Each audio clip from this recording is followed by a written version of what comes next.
안녕하십니까. 하나님을 믿는 많은 분들이 하나님은 사랑이 많으시다, 그렇게 알고 계십니다.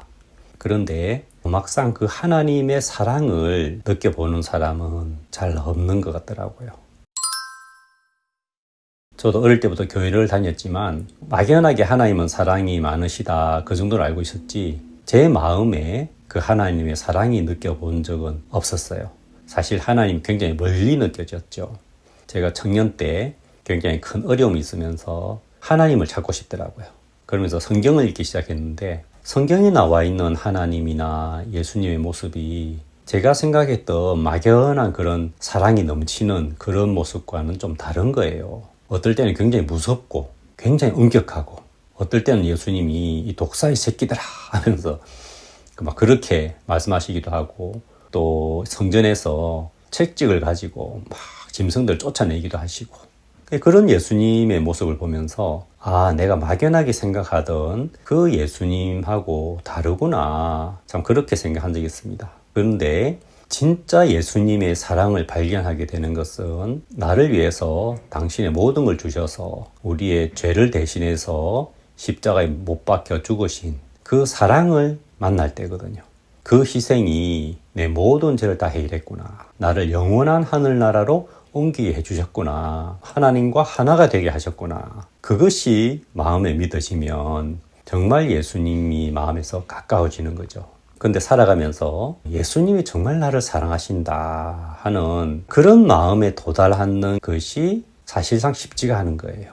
대부분 막연하게 나도 예수님을 사랑하고 예수님이 나를 사랑한다고 말은 하지만 그 사랑이 따뜻하게 느껴져 본 사람은 별로 없더라고요. 그런데 성경을 쭉 읽다 보면은 정말 예수님 마음속에 우리를 향한 사랑이 가득한 걸 볼 수가 있어요.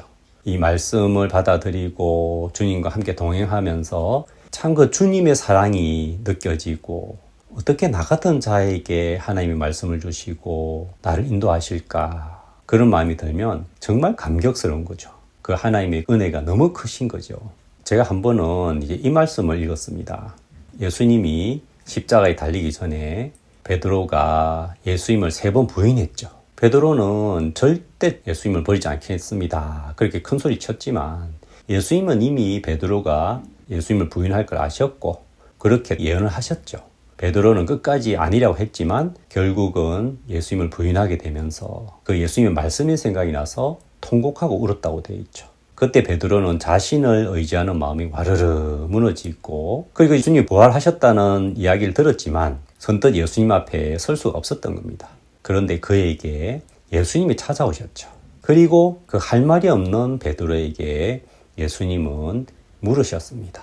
요한의 아들 시몬아, 네가 이 사람들보다 나를 더 사랑하느냐? 이 질문은 정말 베드로가 고개를 들 수 없도록 하는 질문이었죠. 베드로가 대답합니다. 그러하외다. 내가 주를 사랑하는 줄 주께서 아시나이다. 그 베드로에게 예수님은 내 어린 양을 먹이라고 하시는 겁니다. 네가 나를 사랑한다면 내 어린 양을 먹이라. 그리고 예수님이 또 물어보십니다. 요한의 아들 시몬아, 네가 나를 사랑하느냐 하시니 가로되 주여 그러하외다. 내가 주를 사랑하는 줄 주께서 아시나이다.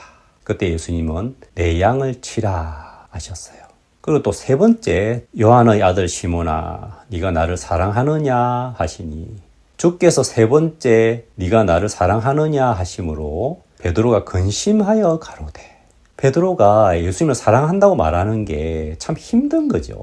자기가 예수님을 부인하고 저주까지 했던 그것을 생각하니까 예수님을 사랑한다고 말한다는 게 그렇게 힘들었던 겁니다. 주여 모든 것을 아시오매 내가 주를 사랑하는 줄을 주께서 아시나이다. 그때 또 예수님이 내 양을 먹이라. 저는 이 말씀을 보면서 내 마음속에도 예수님이 질문하시는 것 같더라고요. 내 마음속에 있는 예수님을 사랑하는 마음을 끄집어내시는 거예요. 제가 한 번씩 이 질문을 주위에 있는 형제 자매님들이 한번 해본 적이 있거든요. 예수님을 사랑하냐고 물어보면 자신 있게 사랑한다고 얘기하는 사람도 잘 없고, 그렇다고 사랑하지 않는다고 하는 사람도 없어요. 왜냐하면 사랑하지 않는다고 하자니 받은 은혜가 너무 크잖아요. 사랑한다고 말하려니 내가 정말 신앙을 이렇게밖에 못하는데 하면서 예수님을 사랑한다고 하기도 자신이 없는 거예요. 꼭 베드로의 모습과 비슷하더라고요. 예수님이 제 마음속에서도 예수님을 사랑하는 마음을 끄집어내주는 거예요. 그러면서 이 질문 앞에 내가 큰 소리 칠 수는 없지만 예수님을 사랑한다고 말할 수밖에 없는 거죠. 그런 나에게 내 양을 먹이라, 내 양을 치라, 내 양을 먹이라. 그렇게 예수님 말씀하시는 거예요. 왜 예수님이 이렇게 말씀하셨을까? 예수님 마음속에는 예수님의 양이 가득한 거예요.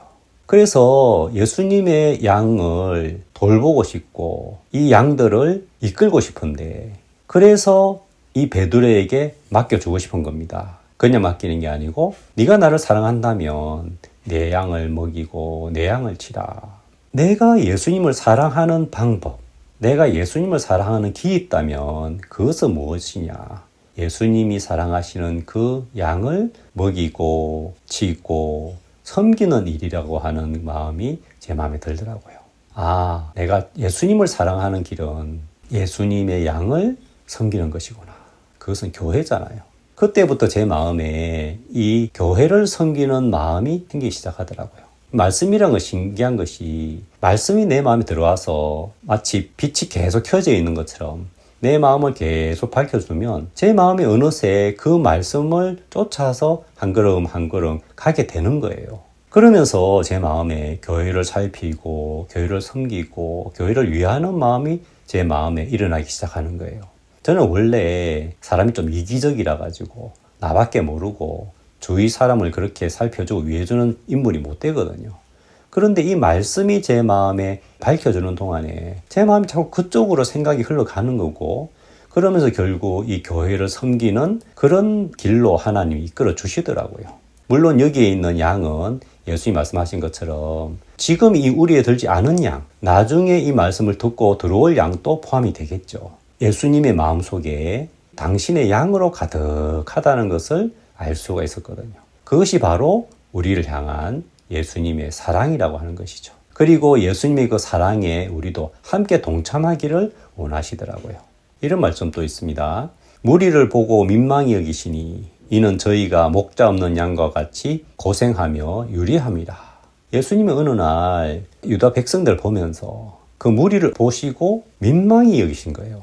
너무 마음에서 올라오는 그 안타까움과 그 애절한 마음. 왜냐하면 그들이 목자가 필요한데 양들이 목자가 없으면 얼마나 고생합니까?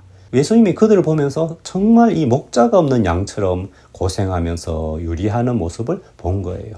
이 말씀은 뭐냐면 예수님은 진짜 그들의 목자가 돼주고 싶었다는 겁니다. 예수님은 우리의 선한 목자시잖아요. 그래서 예수님은 우리를 그런 마음으로 이끌어 주시는 겁니다. 또 이런 말씀도 있죠. 주께서 가라사대 지혜 있고 진실한 청지기가 되어 주인에게 그 집 종들을 맡아 때를 따라 양식을 나누어 줄 자가 누구냐. 주인이 이럴 때에 그 종의 이렇게 하는 것을 보면 그 종이 복이 있으리로다. 이 세상 끝날 때 예수님이 세상에 오셨을 때 무엇을 보고 기뻐하실까? 그런 생각을 한 적이 있는데 여기 보면은 그 집 종들을 맡아 때를 따라 양식을 나눠주는 자. 그걸 보면 그 사람은 복이 있다. 그것이 예수님이 진짜 기뻐하는 모습이라고 하는 거죠. 이것이 아까 베드로에게 말씀하신 말씀과 똑같은 말씀인 거죠. 그리고 예수님이 당신의 피로 사신 교회, 그 중에 아주 작은 자도 얼마나 사랑하시는지를 알 수 있는 말씀이 누구든지 나를 믿는 이 작은 자 중 하나를 실족하게 하면 차라리 연자맷돌이 그 목에 달려서 깊은 바다에 빠뜨려지는 것이 나으니라. 무시무시한 말씀이잖아요.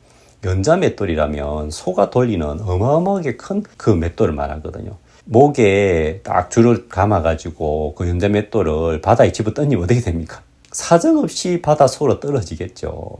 얼마나 비참합니까? 그런데 이 작은 중 하나, 예수님의 양을 얘기하죠.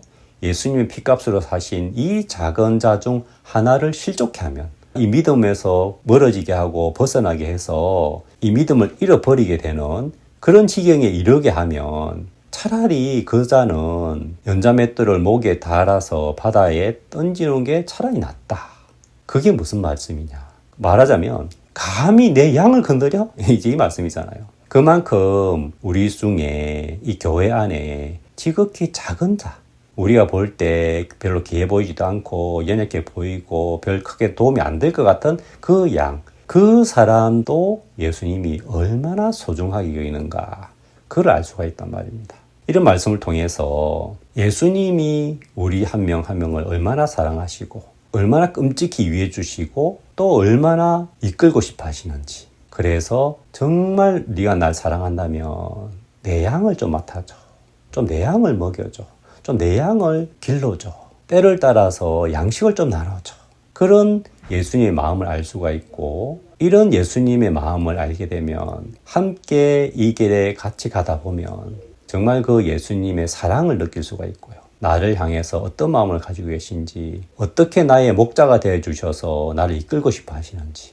정말 예수님이 우리를 보면서 민망히 여기시는 마음들, 그래서 목자 없는 양처럼 고생하며 의리하는 모습을 보면서 내가 저 목자가 되고 싶다, 내가 저를 이끌어 주고 싶다, 그 마음을 알아서 예수님, 정말 예수님이 나의 목자가 되어 주십시오, 주님이 나의 선한 목자십니다, 그래서 내 인생 다 맡으시고 내 모든 걸 다 이끌어 주십시오 하면 예수님이 마음껏 우리를 복된 길로 이끄시고 마음껏 우리를 지키시고 보호하시지 않겠습니까? 그런데 우리 스스로 예수님 앞에 나아가지 않는 사람들이 너무너무 많거든요. 정말 그냥 자신을 믿고 예수님을 향하지 않는 그 어리석은 마음속에 묻혀서 정말 그런 자기 생각을 쫓아가는 사람들이 많은데, 정말 우리를 향한 예수님의 마음을 알고 그리고 이 예수님과 동행하면서 그 예수님의 사랑을 느낀다면 우리 마음에 그만큼 행복한 게 없고 또 그만큼 든든한 게 없고 그만큼 우리 마음에 소망으로 가득 찬 또 그런 삶이 없을 줄 압니다. 그래서 우리를 향한 이 예수님의 마음, 이 말씀을 통해서 그리고 예수님이 도우시는 경험을 통해서 주님이 가까이 계시고 우리를 얼마나 사랑하시는지 그 뜨거운 마음, 그 따뜻한 마음에 젖어보시면 주님이 주시는 행복 속에 정말 그 주님과 가까워지고 우리 마음에 기쁨이 넘칠 줄 압니다. 감사합니다.